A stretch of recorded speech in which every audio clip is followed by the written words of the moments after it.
அஸ்ஸலாமு அலைக்கும். நபி சுலைமான் அலைஹிஸ்ஸலாம் அனைத்து உயிர்களையும் புரிந்து உணரும் ஞானத்திற்கு பெயர் பெற்றவர்கள். ஒரு நாள் அவர்கள் தன்னுடைய விசுவாசமான ஹூத்ஹூத் பறவை அங்கே இல்லாததை கவனித்தார்கள்.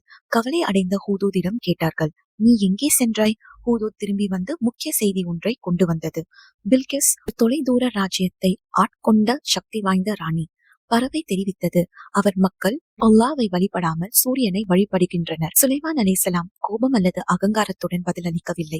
பதிலாக அவர்கள் மரியாதையுடன் ஒரு கடிதத்தை அனுப்பி பில்கிஸ் ராணியை உண்மையின் பாதைக்கு அழைத்தார்கள். ஹூதூத் சிறியதாக இருந்தாலும் அது பெரிய பொறுப்பை ஏற்றுக்கொண்டது. ஹூதூத் மூலம் அல்லாஹ் மிக சிறிய உயிர்களும் சக்தி வாய்ந்த செய்திகளை கொண்டு வர முடியும் என்பதை காட்டினான்.